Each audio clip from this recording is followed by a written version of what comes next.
வணக்கம். இது அரசியல் பேட்டை. இன்றைய அரசியல் பேட்டையில் ஒரு சிறப்பு விருந்தினர் திராவிட முன்னேற்ற கழகத்தினுடைய செய்தி தொடர்பாளர் திரு சூர்யா கிருஷ்ணமூர்த்தி அவர்கள். வணக்கம். வணக்கம். ஒரு பரபரப்பான அரசியல் சூழ்நிலை, குறிப்பாக இந்த ஒரு புதிய அரசு அமைந்தவுடனே இந்த அரசு ஒரு சர்வாதிகார அரசாக தான் தன்னை வெளிக்காட்டி கொள்ளக்கூடிய பல்வேறு சம்பவங்கள் நடந்துக்கிட்டே இருக்கின்றது. இன்றைக்கு கூட பார்த்திங்கன்னா ஜென்சி திமுகவை சேர்ந்த ஒரு பையன் அவர் மீதான வழக்குக்கு நீதிமன்றத்தில் சரணடைய சென்றதுக்கு கிட்டத்தட்ட ஒரு 350 போலீஸை வைத்து அவரை தேடி கைது செய்து தான் நாங்கள் சிறையில் அடைப்போம் அப்படிங்கிற மாதிரியான விஷயத்துலலாம் எனக்கு அப்படியே அந்த 91-96 ஆட்சி காலத்தை அங்கேயே போன மாதிரி டைம் மிஷினில் ட்ராவல் பண்ணி போன மாதிரி ஒரு ஃபீல் ஆகுது. முதலில் உங்கள்கிட்ட கேட்க வேண்டிய கேள்வி, காங்கிரஸ் கட்சியை சேர்ந்த உயர்கல்வித்துறை அமைச்சர், தமிழ்நாடு உயர்கல்வித்துறை அமைச்சர் திரு விஸ்வநாதன் அவர்கள் ஒரு கருத்து சொல்லியிருக்கார். அதாவது தமிழ்நாடு கல்வியில், உயர்கல்வியில் மற்ற மாநிலங்களை விட பின்தங்கி உள்ளது அப்படின்னு சொல்லி ஒரு கருத்து சொல்லியிருக்காரு. அதுவும் ஒரு நிகழ்ச்சியில் அவர் பேசியிருக்காரு. அதாவது இத்தனைக்கும் ஒன்றிய அரசே தமிழ்நாடு ஜிஆர்னு சொல்லக்கூடிய கிராஸ் என்ரோல்மெண்ட் ரேஷியோவில் 50 விழுக்காட்டை தாண்டி இருக்குங்கிறது இருந்தாலும் நாம் அந்த அவ்வளோ பெருசாக சாதிக்கலை தமிழ்நாடு அரசு ஒன்றும்னு சொல்லி காங்கிரஸ் கட்சியினுடைய உயர்கல்வித்துறை அமைச்சர் சொல்லியிருக்காரு. காங்கிரஸுக்கு ஒரு ஆழ்மன வன்மம் உண்டு தமிழ்நாட்டின் மீது. ஏன்னா தமிழ்நாட்டில் ஒரு 60 அடி ஆழ குழி தோண்டி அந்த கட்சியை ஒரு 60 வருஷத்துக்கு முன்னால் புதைச்சிட்டோம்.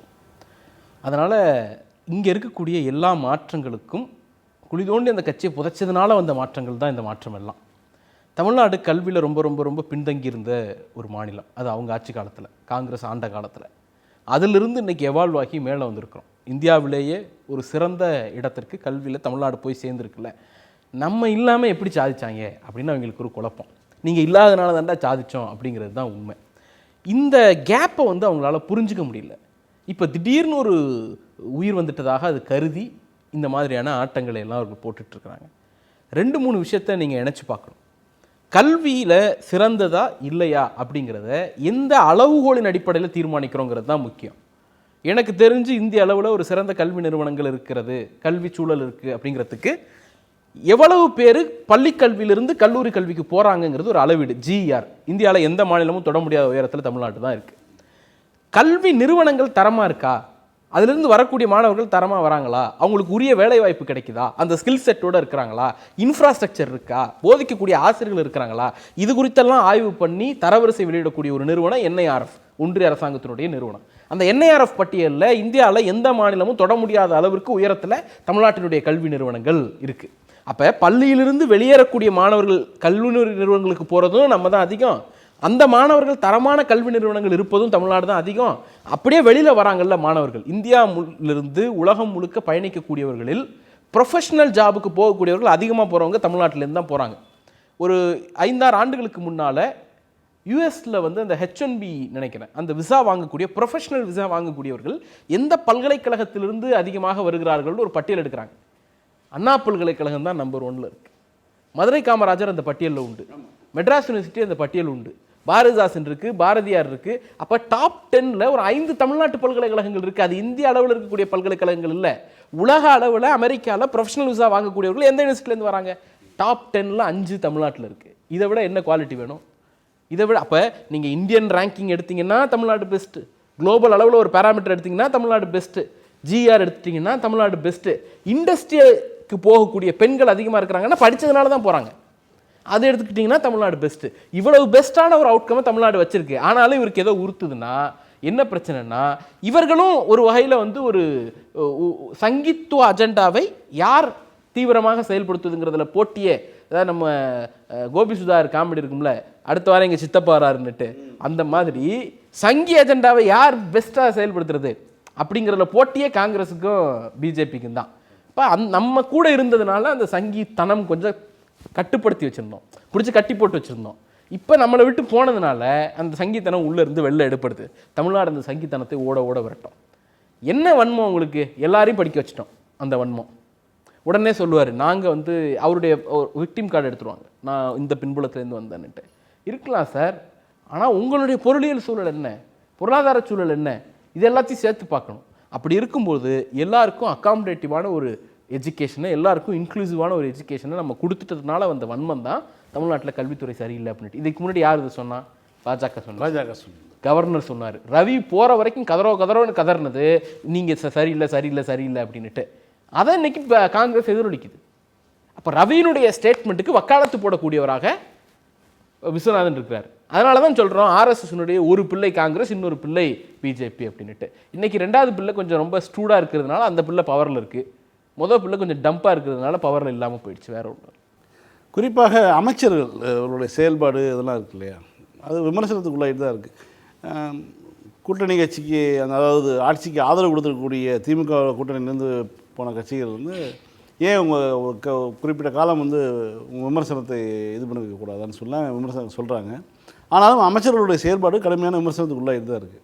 குறிப்பாக நேற்றைக்கு நெம்மேலி கடல் நீரை குடிநீராக்கும் திட்டம் அதுக்கு முதலமைச்சர் போய் பார்த்துருக்காரு.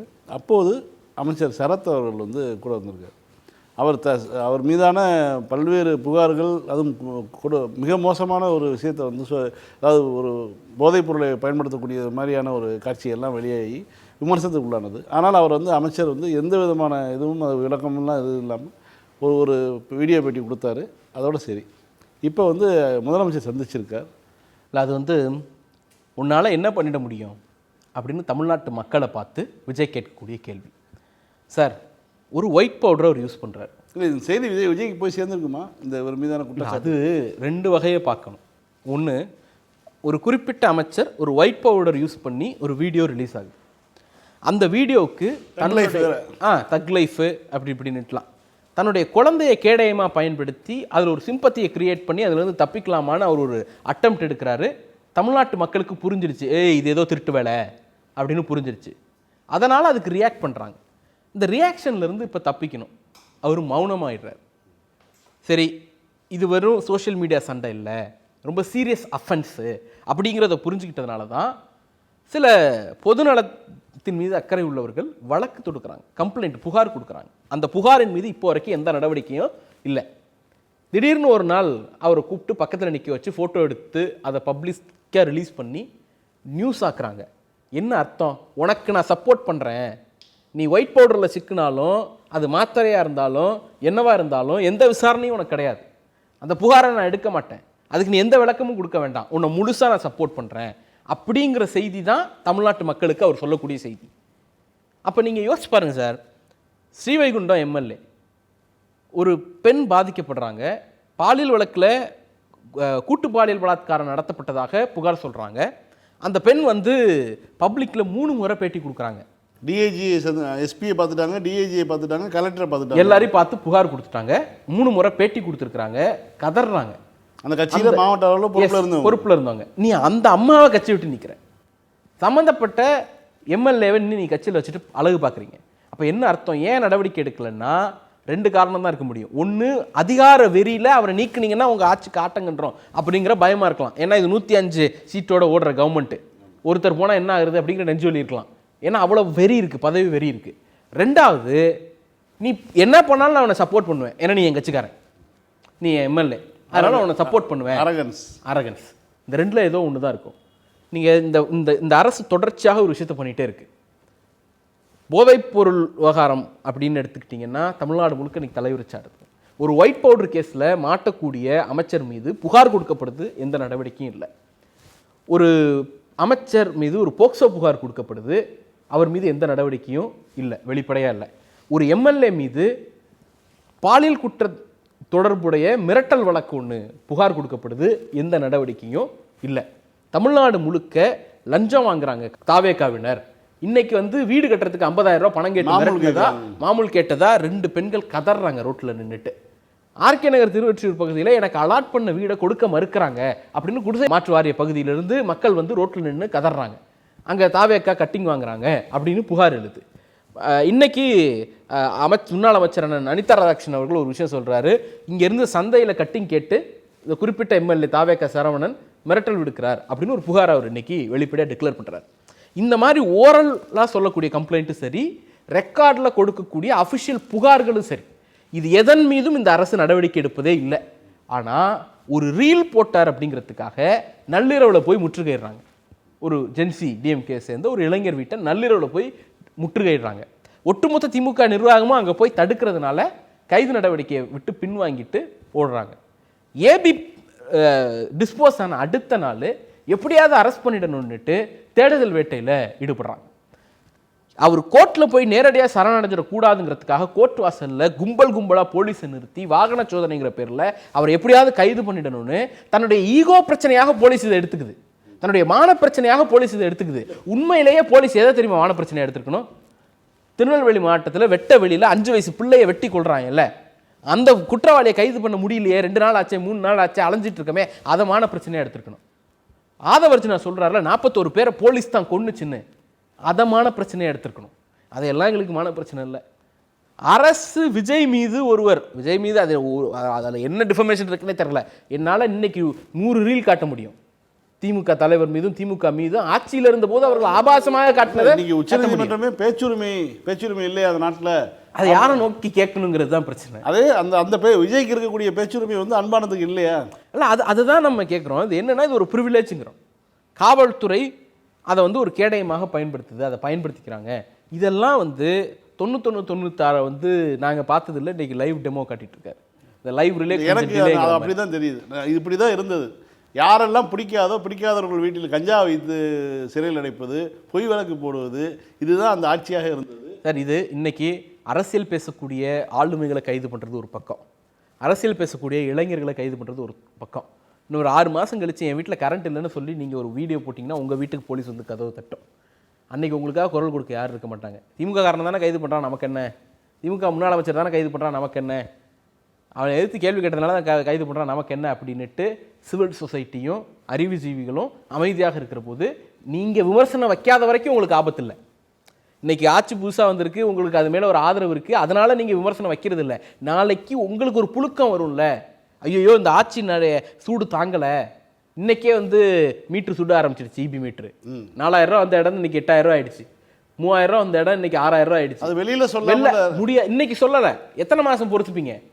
அப்போ ஏதாவது ஒரு கட்டத்தில் நீங்கள் வெளிப்படுத்துவீங்கல்ல, என் வீட்டில் தண்ணி வரல, என் வீட்டில் கரண்ட் வரல, மீட்ரு இவ்வளோ பணம் எக்கச்சக்கமாக போயிடுச்சு அப்படி நீங்கள் அன்னைக்கு அந்த விமர்சனத்தை வைக்கும் பொழுது அரசையாக விமர்சிக்கிறேன்னு உங்கள் வீட்டுக்கு போலீஸ் வரும். அன்னைக்கு தான் என்னுடைய சீரியஸ்னஸ் உங்களுக்கு புரியும்.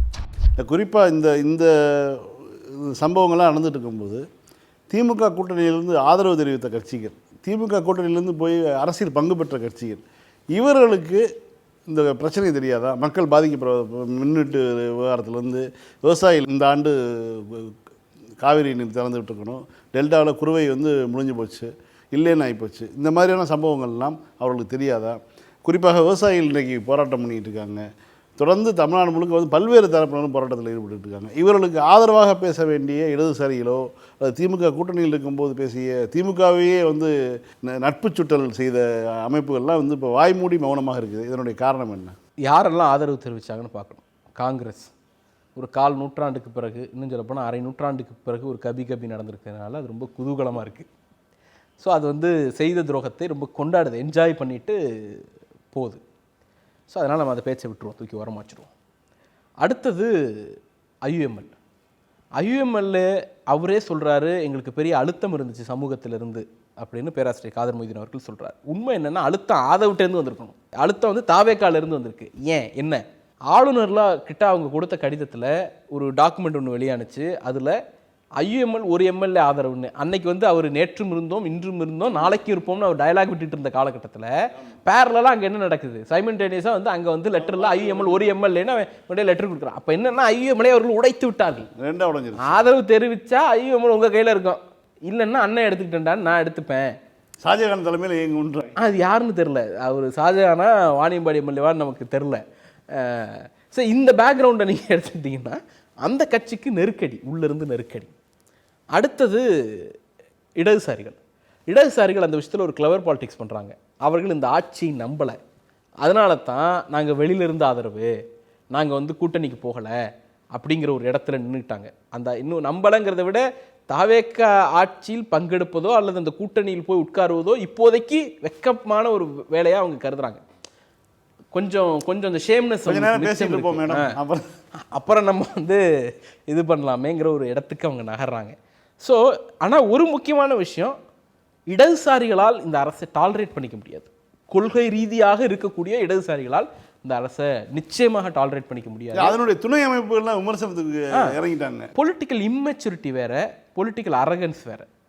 காமன் மேன் மேலே ஒரு பொலிட்டிக்கல் அரகன்ஸை செலுத்தக்கூடிய எந்த அமைப்பையும் இடதுசாரிகளால் லட்சியத்தை உள்வாங்கியவர்களால் அதை வந்து முழுமையாக ஏற்றுக்க முடியாது. அங்கே பிழைப்பாதிகள் இருக்காங்க, அது வேற. நீங்கள் மதுரையிலேருந்து வர குரலோ அல்லது இங்கே வரக்கூடிய மாவட்ட குரல்களோ அது வந்து திமுக ஏன் போராடல அப்படின்னு செங்கோட்டையினுடைய நண்பர்கள் குரலோ, ஆமாம் திமுக ஏன் போராடல அப்படின்னு கேட்கக்கூடிய வாய்ஸஸ் இருக்குல்ல, அதெல்லாம் வந்து இன்னும் சொல்ல போனால் அது வேறொரு வகையிலான அனுகூலங்களுக்குள்ளே போயிட்டாங்கன்னு தான் நம்ம பார்க்க வேண்டியிருக்கு. அதை தாண்டி லட்சியவாதத்தோடு இருக்கக்கூடிய கம்யூனிஸ்டுகள் இருக்கிறார்கள். அவர்களை பொறுத்த வரைக்கும் இந்த அரசு அவர்களால் பொறுத்துக்கொள்ள முடியாது.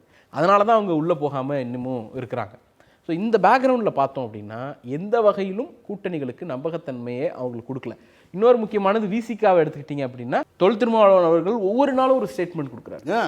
திமுக தான் கூட்டணியை முறிச்சிச்சுங்கிறாரு. நான் என்ன கேட்குறேன், நேற்று முன்தினம் அலையன்ஸ்குள்ளே நாங்கள் அமைச்சராக பங்கெடுத்துட்ட பிறகு நாங்கள் அந்த கூட்டணியில் இல்லை திமுக கூட்டணியில் இருக்கோம்னு சொல்லுவீங்களா? இல்லை ஏதாவது ஒரு அடிப்படையான பொலிட்டிக்கலாக ஏதாவது ஒரு செய்தி இருக்கா? சார் நான் வந்து திமுக கூட்டணியில் இருக்கேன், ஆனால் தாவேக்கால அமைச்சராக இருப்பேன், என்ன லாஜிக் இது? அப்போ சிவஞானம் தான் ஞாபகத்துக்கு அவர் தான் காங்கிரஸ் கட்சியினுடைய உறுப்பினர், ஆனால் தமிழரசு கட்சின்னு ஒரு கட்சியை நடத்திட்டு இருந்தார். இது ரெண்டுமே ஒரே நேரத்தில் நடந்தது. தமிழ் தேசியத்துக்காக தமிழரசு கட்சியும் காங்கிரஸ் கட்சியினுடைய உறுப்பினராகவும் இருந்தார் ஒரே நேரத்தில். இல்லை ஆக்சுவலாக திருமாவளவன் அவர்கள் சொல்லக்கூடிய ஸ்டேட்மெண்ட் என்ன சொல்லுதுன்னா, நாங்கள் திமுக கூட்டணியில் இருக்கிறோம், தாவேக்கா அமைச்சரவையில் இருக்கிறோம், அது வேறு அமைச்சர் தான், கூட்டணி திமுகவில் தான் அப்படிங்கிற இடத்துக்கு அவங்க சொல்கிறாங்களான்னு தெரில. அடுத்து என்ன பண்ணுறாரு அப்படின்னா, அமைச்சரவையில் பங்கேற்ற போது நீங்கள் கேள்வி எழுப்பியிருக்க வேண்டும். யார் கேள்வி எழுப்பியிருக்க வேண்டும்? பாஜகவுக்கு போனப்போ வந்து நான் அமைச்சரவையில் பங்கெடுத்திருந்தா வந்து நல்லது வாங்க போவோம்னு சொல்லியிருப்பீங்களா? அதே மாதிரி இன்னைக்கு சொல்லியிருக்க வேண்டாமா? அப்போ என்னென்னா கட்சிக்குள்ளேருந்து அவருக்கு அழுத்தம் இருக்கிறதாங்கிற சந்தேகம் வருது. என்ன கேள்வி எழுப்பியிருக்க வேண்டும், ஏன் எழுப்பலை, ஏன் நெருக்கடி கொடுத்தீங்க அப்படிங்கிற அந்த ஸ்டேட்மெண்ட் இருக்குல்ல, அந்த நெருக்கடியை கொடுத்தது யார்? விசிகா உள்ளிருந்து அந்த நெருக்கடி வந்ததா இல்லை தாவேக்காவிடமிருந்து அந்த நெருக்கடி வந்ததா அப்படிங்கிறத அன்புக்குரிய ஆதவிடமிருந்து எங்கேருந்து வந்துச்சுன்னு நமக்கு தெரியல. அதை அவங்க தான் தெளிவுபடுத்தணும். காங்கிரஸ் இன்னைக்கு கேள்வி கேட்டிருக்கு, இந்த வார்த்தை விளையாட்டுலாம் வேண்டாம், நாங்கள் கூட்டணியில் தான் இருக்கோம், அது தோழமையாக தான் இருக்கோம், கூட்டணியில் இல்லை அப்படிங்கிறதெல்லாம். அவர் 3 ஸ்டேஜ் ஆஃப் இது இருக்குது. முதல்ல ஆதரவு, அடுத்து தோழமை, அடுத்து கூட்டணி. நம்ம இப்போ 2ஆம் நிலைக்கு வந்துட்டோம், கம்யூனிஸ்டுகள் மட்டும்தான் முதல் நிலையிலே இருக்கிறாங்க, அடுத்து நம்ம 3ஆம் நிலைக்கு போக போகிறோம், இப்போ நீங்கள் வார்த்தை விளையாட்டு விளையாடாதீங்க அப்படின்ட்டு. இது வந்து அட்டாக் வந்து விசிகாக்கிட்டேருந்து வந்துச்சுன்னா ரெஸ்பான்ஸ் வந்து காங்கிரஸ்கிட்டேருந்து வருது, இந்த பக்கம் மதிமுககிட்டேருந்து வருது. அப்போ வாழும் கேடையுமாக வைகோவும் மாணிக்கந்தாகவும் இருக்கக்கூடிய அரசு இந்த அரசுங்கிறது தான் நமக்கு மிகப்பெரிய நிம்மதி. நீங்கள் சொல்வதை பார்த்தா திமுக கிட்டத்தட்ட தன்னுடைய கூட்டணி கட்சிகள் அனைவரையும் இழந்து தனிமரமாக நிற்கிறதா? சார் ஒன்றே ஒன்று தான், திமுக தமிழ்நாட்டினுடைய அரசியல் மையம். நீங்கள் அந்த கட்சியை ஆதரிக்கலாம், எதிர்க்கலாம், புறக்கணிக்க முடியாது, அதுதான் அடிப்படை, ஒரே லைன். இது 50-60 வருஷம் வரலாறு, இந்த வரலாறு தான். 75 வருஷமாக இதுதான் கதை. நீங்கள் திமுகவை ஏற்றுக்கொள்ளலாம், நிராகரிக்கலாம், நிச்சயமாக புறக்கணிக்க முடியாது. That's a political message from DMK. ஒன்று, அதிகாரம் இருந்தபோது எல்லோரும் இருந்தார்கள், அதிகாரத்துக்கு வந்துருவோம் அப்படிங்கிற ஒரு சூழல் வந்தபோது எல்லோரும் வந்தார்கள். நீங்கள் உடனே 2017 இருந்தாங்களே, அடுத்த கவர்மெண்ட் திமுக கவர்மெண்ட் தான் ஷோர் ஷாட்டாக நம்பினாங்க, அதனால் வந்தாங்க. இன்றைக்கி அதிகாரம் இல்லாத போது யாரும் இல்லை, அன்னைக்கும் கட்சி தொண்டன் தான் நிச்சயமாக நிற்கிறார்கள். அறிவாலயத்தில் ஆளுங்கட்சியாக இருக்கும்போது இல்லாத கூட்ட நெருக்கடி இன்னைக்கு இல்லை. எனக்கு அதுதான், நானும் இந்த இதே அலுவலகத்தில் தான் இருக்கிறேன், இங்கே தான் அறிவாலயமும் இருக்குது. ஆளுங்கட்சியாக இருக்கும்போது ஒரு கட்சியில் அலுவலகத்தில் கூட்டம் வருவது என்பது இயற்கை. இன்றைக்கி வந்து எதிர்கட்சியாக இருக்கும்போது அதை விட கூடுதலாக 2 மடங்கு கூட்டம் வரக்கூடிய ஒரு கட்சியாக திமுக. இது எப்படி சாத்தியம்? அதுதான் திமுகங்க. நீங்கள் ஒரே ஒரு விஷயம், வட மாநிலங்களில் காங்கிரஸ் தோற்கிற போது உடனடியாக, வட மாநிலங்களில் இல்லை இந்தியா முழுக்க அது தோத்துட்டு தான் இருக்குது, உடனடியாக ஒரு 2 மணி 3 மணிக்கெலாம் ஒரு நியூஸ் ஃப்ளாஷ் ஆகும், ரிப்பீட்டடாக அந்த நியூஸ் போகும், வெறிச்சோடிய காங்கிரஸ் அலுவலகம். அதிமுக தோற்கிற போது ஒரு மெசேஜ் ஃப்ளாஷ் ஆகும், வெறிச்சோடிய அதிமுக அலுவலகம். இப்போ அந்த கட்சிக்கு ஆஃபீஸ் இருக்குங்கிறதே எடப்பாடி மறந்துட்டார். ஸோ வெறிச்சோடிய அலுவலகம் அப்படிங்கிற செய்தி வரும். எந்த கட்சி எங்கு தோற்றாலும் ஒரு செய்தி மேண்டேட்ரியாக வரும், வெறிச்சோடிய கட்சி அலுவலகம் அப்படின்ட்டு. திமுகவுக்கும் அந்த நியூஸ் வரும்னு 2 மணிக்கு வந்து இங்கே காவல் காத்துட்டு இருந்த அத்தனை மீடியாவுக்கும் அன்னைக்கு வந்து ஏமாற்றம் தான் மிஞ்சிச்சு. வெறிச்சோடிய அறிவாலயம்னு அவங்களால நியூஸ் போடவே முடியாது, அது எப்போதும் கூட்டத்தோடு தான் இருக்கும். நைட்டு 9 மணிக்கு வந்துட்டு நான் வெறிச்சோடி இருந்துச்சுன்னு வேணால் நீங்கள் உங்கள் செல்ஃப் சாட்டிஸ்ஃபிகேஷனுக்கு அதை நீங்கள் பண்ணிக்கலாம். வெற்றி தோல்வியை தாண்டி இந்த மூமெண்ட்டை தாங்கி பிடிக்கக்கூடிய தொண்டர்களும் லீட் பண்ணிட்டு போகக்கூடிய தலைவர்களும் இருக்கிறதுனால திமுகவை ஒரு காலமும் ஒருவராலும் தனிமைப்படுத்த முடியாது. தொடர்ந்து இவர்கள் வந்து தேர்தலுக்கு முன்பு பாஜகவையும் திமுகவை நாங்கள் ஒரே இடத்துல வைக்கிறோம் அப்படிங்கிறது தான் தாவேக்காரனுடைய பேச்சாக இருந்தது, அவருடைய கருத்துக்களாகவும் இருந்தது. அப்படி இருக்கும் பொழுது ஆட்சி பொறுப்புக்கு வந்ததுக்கு பிறகு எதையெல்லாம் திமுக எதிர்த்ததோ, தமிழ்நாடு எதிர்த்ததோ, அந்த திட்டங்களை எல்லாம் வணங்கி அவர்கள் ஏற்றுக்கொள்ளக்கூடிய கட்சியாக மாட்டாங்க. குறிப்பாக அந்த 100 நாள் வேலை திட்டம் பேர் இப்போ மாற்றி ஜிராம்னு போட்டிருக்காங்க, விபி ஜிராம்னு அது ஒரு போட்டிருக்காங்க, அதை ஏற்றுக்கிட்டாங்க. இந்த மாதிரியான விஷயங்கள்லாம் ஒன்றிய அரசினுடைய திட்டங்களை ஏற்றுக்கொள்வதும், இன்னும் சொல்லப்போனால் தர்மேந்திர பிரதான் சொல்கிறாரு, தமிழ்நாடு அரசுடன் பேச்சுவார்த்தை போய் கொண்டிருக்கிறது, பிஎம்சியை விரைவில் ஏற்றுக்கொள்வார்கள் சொல்லி கடந்த வாரம் அவர் பேசியிருக்கார். இதெல்லாம் எந்த வகையில் எப்படி தாவேக்கா இங்கே ஆட்சி அமைத்ததில் யாருக்கு அதிக மகிழ்ச்சின்னு பட்டியலிட்டிங்கன்னா பாஜகவுக்கு ரொம்ப ரொம்ப ரொம்ப பெரிய மகிழ்ச்சி இருக்கும். நீங்கள் வரலாற்று வினோதம் என்ன அப்படின்னா, சண்முகம் தோழர் பேசுகிறாரு, திமுகவும் அதிமுகவும் ஒரே நாளில் கவர்னரை போய் இது பண்ணுறாங்க அப்படின்ட்டு. ஒருத்தன் திருடுறான், ஒருத்தன் திருட்டுத்தனம் பண்ணுறான், அப்போ பார்க்குற எல்லாரும் கம்ப்ளைண்ட் கொடுக்க தான் செய்வாங்க. ஏன் திமுக கம்ப்ளைண்ட் கொடுக்குது, ஏன் அதிமுக கொடுக்குது, நியாயமாக நாங்கள் கேட்கணும், ஏன் கம்யூனிஸ்ட் கொடுக்கலன்னு கேட்கணும். இல்லை, இப்போ அவர்கள் மட்டும் 2 கம்யூனிஸ்ட்டுகளும் ஒன்றாகிறாங்க, 3ஆவதாக எம்எல்ஏ சேர்த்துக்கிட்டு ஒரு அமைப்பை கூட்டணியாக உருவாக்கிறாங்க. அப்போ திமுகவும் அதிமுகவும் ஏன் ஒரே நாளில் ஒரு இடத்துக்கு போகக்கூடாதா? இல்லை, இது என்ன பிரச்சனை அப்படின்னா, அவங்களுக்கு நான் பண்ணால் சுத்தம், எதிரி பண்ணால் அசுத்தம் அப்படிங்கிறது தான். நாங்கள் உண்மை என்னென்னா, நீங்கள் தானே தொடர் சொன்னீங்க இவங்க கட்சி தாவறதை நான் தடுத்து வச்சுருந்தேன் அப்படின்ட்டு, நாங்கள் தடுத்து வச்சுருந்தோன்னுட்டு கூட்டா பேட்டியெல்லாம் கொடுத்தீங்கல்ல, உங்களை மீறி தாவுறாங்களே, நீங்கள் ஏதாவது நடவடிக்கை எடுங்க, பாயிண்ட் வரட்டும்னு உட்காந்துருக்காதீங்க அப்படின்னு சொன்னோம்னா, கட்சி தாவுவது யதார்த்தம்னு அவர் பேசக்கூடிய இடத்துக்கு வந்துட்டார். அப்போ நம்ம உண்மையான கேள்வி என்னன்னா, நீங்கள் ஏன் கவர்னர் மாளிகைக்கு போகலங்கிறது தான் கேள்வி. உடனே கவர்னரை எதிர்க்கக்கூடிய கட்சிகள் ஏன் கவர்னர் மாளிகைக்கு போகுது? விஜய் கவர்னர் எதிர்க்கக்கூடிய கட்சி தானே. ஏன் அன்னைக்கு அண்ணா பல்கலைக்கழக விவகாரத்துக்கு கவர்னர் போய் கதவு தட்டினாரு? எதுக்கு கதவு தட்டினாரு? கவர்னர் இப்போ அறிவிச்சிருக்காரு, மக்கள் ஏதாவது பிரச்சனை இருந்தால் விஜய் பேச சொல்லுங்க. கூட்டணியில் இருக்கீங்களா தோழர், நீங்கள் ஏன் மக்கள் ஏதாவது பிரச்சனைனா என்கிட்ட வாங்க, அரசு நாங்களும் சேர்ந்து செய்கிறோம் அப்படி நீங்கள் மீடியேட்டரா? இதை கண்டிக்கிறதுக்கு கம்யூனிஸ்டுகளுக்கு முதல்ல யோகியா இருக்கா? நீங்கள் ஆதரிக்கக்கூடிய ஒரு ஆட்சி இதை மௌனமாக கிடக்குது. இப்போ எதிர்த்து கேள்வி கேட்க வேண்டியதானே? நீங்கள் கேள்வி கேட்டுருவீங்க, ஏன்னா நீங்கள் உங்கள்கிட்ட பவர் இல்லை. இன்னைக்கு பவரில் இருக்கிறவங்களை கேட்க சொல்லுங்கள் தோழர். இன்னொன்று முக்கியமான ஒரு விஷயம், ஒருத்தர் கேட்டிருக்காரு, திமுக ஏன் போராடலை அப்படின்ட்டு ஒரு கம்யூனிஸ்ட் தோழர் கேட்டிருக்காரு, பேட்டிலாம் கொடுத்துருக்காரு. ஒரே ஒரு விஷயம்தான், பெஸ்ட் கேஸ் எக்ஸாம்பிள் இந்த விபி ஜிராம் 100 நாள் வேலை திட்டம். 100 நாள் வேலை திட்டம் வந்தபோது அதில் திருத்தம் வந்தபோது திமுக ஆட்சியில் இருந்தது, சட்டமன்றத்தில் தீர்மானம் போட்டோம். கட்சியாகவும் அதை திமுக எதிர்த்து போராடியது, அரசாகவும் அதை திமுக எதிர்த்து போராடியது. இன்னைக்கு நீங்க ஆதரிச்சதால் ஒருத்தர் முதலமைச்சராக உட்காந்துருக்காருல, அதை அவர் அனுமதிச்சிட்டார். நியாயமா நீங்க அதுக்கு வெக்கப்படணும். ரோட்டில் இறங்கி போராடுறதுக்கு முன்னாடி நாம ஆதரிச்ச ஒருத்தர், நம்ம ஓட்டுனால முதலமைச்சரான ஒருத்தர் இதை ஆதரிக்கிறாரு அப்படின்ட்டு நீங்க அக்கௌண்டபிலிட்டி எடுத்துட்டு ஒரு பதில் சொல்லக்கூடிய இடத்துல இருக்கிறீங்க. கேள்வி கேட்க இடத்துல நாங்க தான் இருக்கோம். அப்ப நியாயமா நீங்க விஜயை நோக்கி கேள்வி கேட்கணும். ஏன் போராட்டல? தாவேக்கா ஏன் போராட்டல? அஸ் அ பார்ட்டியா தாவேக்கா ஏன் போராட்டல? அஸ் அ கவர்மெண்டா டிவிகே கவர்மெண்ட் ஏன் போராட்டலங்கிற கேள்வியை விஜயை நோக்கி கேட்டிருக்கணும். விஜயை நோக்கி யாரும் கேள்வி கேட்டக்கூடாதுங்கிறதுக்காக பந்தை தூக்கி அவர் என்ன பண்றாரு, திமுக மேல போடுறாரு. இந்த நாடகங்கள் இங்கே அரங்கேறத நாங்கள் அனுமதிக்க மாட்டோம். தமிழ்நாட்டு மக்கள் கிளவரானவர்கள் அதெல்லாம் பார்த்துக்கிட்டு தான் இருக்கிறாங்க. நீங்கள் பெரிய லெவலில் பேசுகிறீங்க, பாலிசி டிசிஷன் பேசுகிறீங்க, ரொம்ப சின்ன லெவலில் பாருங்கள். 2 சந்தேகம் மட்டும். ஒரு விஷயம் குறித்து பேசினார் அப்படிங்கிறதுக்காக திரு அனிதா ராதாகிருஷ்ணன் அவர்களை கைது பண்ணுறீங்க. அதே விஷயத்தை நயினார் நாகேந்திரன் பேசியிருக்கிறார், போடு வழக்க தைரியம் இருக்கா, திராணி இருக்கா? பிஜேபியை நோக்கி, பிஜேபி தலைவரை நோக்கி ஒரே ஒரு வழக்கு போட்டு அரெஸ்ட் பண்ணி பார்ப்போம். முடியாது. ஏன்னா பாஜகங்கிற வார்த்தையை சொல்வதற்கு கூட விஜய்க்கு தைரியம் கிடையாது. இது வரைக்கும் சொன்னதே இல்லை. அடுத்து வாங்க, இன்னொரு முக்கியமான விஷயம். இந்த அரசை இந்த பக்கம் ராகுல் காந்தி ஆதரிச்சு பேசுறாரு, அந்த பக்கம் நிர்மலா சீதாராமன் ஆதரிச்சு பேசுறாங்க. வரலாற்று வினோதம். அதாவது காலையில திமுக போய் கம்ப்ளைண்ட் கொடுக்குது, மாலை ஏடிஎம்கே போய் கம்ப்ளைண்ட் கொடுக்குதுங்கிறதே இன்னும் 2 பேரும் ஒன்னா போறீங்கன்னு கேட்கக்கூடிய யோக்கியர்கள் யாரும் ராகுல் காந்தியும் நிர்மலா சீதாராமனும் இந்த கவர்மெண்ட்டை சேர்ந்து ஆதரிக்கிறாங்களே, ஆதரிச்சு பேசுறாங்களே அப்படிங்கிறது குறித்து கேள்வியை கேட்கறது இல்லையே. நீங்க பிஜேபியை நோக்கி ஏதாவது ஒரு விஷயத்துல ஒரு கான்கிரீட் ஆக்ஷன் எடுத்தாரு, ஒன்று சொல்லுங்க. அப்ப நார்மலைசிங் த ஃபாசிசம் தான் இவங்களுக்கு கொடுக்கப்பட்ட அஜெண்டா. பாஜகவை நார்மலைஸ் செய்வது தான் இவங்களுக்கு கொடுக்கப்பட்ட அஜெண்டா. அந்த நார்மலைசேஷன் நடக்கிற வரைக்கும் பிஜேபி இவங்களை டிஸ்டர்ப் பண்ணாது. அந்த நார்மலைசேஷன் நடக்கிற வரைக்கும் இவர்கள் தொடர்ச்சியாக பிஜேபியை மறைமுகமாக ஆதரிச்சுக்கிட்டே இருப்பாங்க.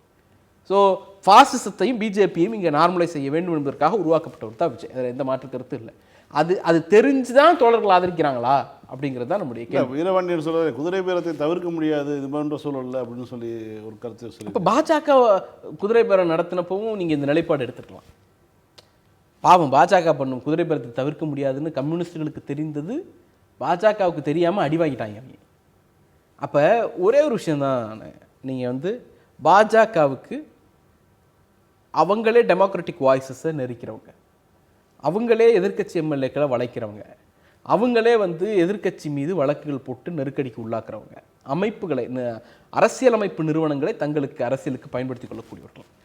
6 மாதம் டைம் வேணும்னு கேட்கக்கூடிய விஜய் டெமோக்ராட்டிக் வேல்யூஸை கொள்றதில்ல, ஜனநாயக குரல்களை ஒடுக்கிறதுல, அரசு நிறுவனங்களை அரசியலுக்கு பயன்படுத்துறதுல பாஜகவுக்கே டியூஷன் எடுக்கக்கூடிய அளவிற்கு வளர்ந்துருக்கிறார். பாஜக காரன்லாம் வந்து பிச்சை எடுக்கிற அளவுக்கு இவர் வந்து அந்த அளவுக்கு பர்ஃபெக்டாக ஒரு பாசிச அரசை தமிழ்நாட்டில் 2 மாதத்துக்குள்ளே எஸ்டாப்ளிஷ் பண்ணியிருக்கிறார். இதை கேள்வி கேட்க வேண்டிய ஜனநாயக சக்திகள் அவ்வளவு பேரும் மௌனமாக மாறி இருக்கிறார்கள். அப்புறம் என்ன நீ ஜனநாயக சக்தி சார்? ஒன்றும் இல்லை. இந்த எம்எல்ஏக்கள் தாவர விஷயத்தை பிஜேபி செய்திருந்தால் காங்கிரஸ் என்ன ஸ்டேட்மெண்ட் கொடுத்துரும்? பணம் கைப்பற்றாத வரை, பணம் பாஸ் ஆனதை நிரூபிக்காத வரை அது குதிரை பேரம் அல்ல சொல்றார் ஒரு யோகியர், காங்கிரஸை சேர்ந்த யோகியர். அப்போ நாடு முழுக்க பணம் கைமாறினதை நீங்கள் ஆதாரபூர்வமாக நிரூபிச்சிட்டிங்களா? உங்கள் எம்எல்ஏக்களையும் எம்பிக்களையும் பிஜேபி கொத்தா தூக்குனப்போ குதிரை பேரம்னு ரோட்டில் வந்து கத்தி கதறினதெல்லாம் என்ன அர்த்தம்? அப்போ உங்களுக்கு வந்தா ரத்தம், மற்றவங்களுக்கு வந்தால் தக்காளி சட்னி. அப்போ காங்கிரஸ் மீது இந்த இடத்துல தான் அச்சம் வருது. ஒரு கூட்டணியில் 2 அமைச்சரவை கொடுத்ததுனாலேயே குதிரை பேரத்தையும் ஜனநாயகத்தை கொலை செய்வதையும் நியாயப்படுத்தக்கூடிய இவர்கள் நாளைக்கு பவருக்கு வந்துட்டா பாஜகவை விட கொடூரமானவர்களாக மாறுவார்கள்ங்கிறத இன்னைக்கு நம்ம புரிஞ்சுக்கிறோம். இப்போ இந்த இடம் தான் ஆபத்து மிக்கதாக இருக்கிறது. நீங்கள் மேடையில் பேசினாருங்கிறதுக்காக அனிதா ராதாகிருஷ்ணன் அவர்கள் கைதை இந்த பக்கம் தமிழிசை சவுந்தரராஜனும் நியாயப்படுத்துறார், இந்த பக்கம் மாணிக்கம் தாக்கூர் நியாயப்படுத்துறாரு. அப்போ என்ன லிங்க் உங்கள் 2 பேருக்கும்? இப்போ 2 பேரும் ஒரே நேர்கோட்டில் வந்து நிற்கிறீங்கல்ல. இப்போ காங்கிரஸும் பாஜகவும் ஒரே நேர்கோட்டில் வந்து நிற்கிறார்கள். நான் அதனால தான் சொல்கிறேன், அவங்க 2 பேரும் ஒரே இடத்திலிருந்து தோன்றி வந்தவர்கள் நான் சொல்கிறேன். உங்களுடைய வருகைக்கும் கருத்துகளுக்கும் நன்றி. மீண்டும் நாளை இரவு 9 மணிக்கு சந்திப்போம். நன்றி, வணக்கம்.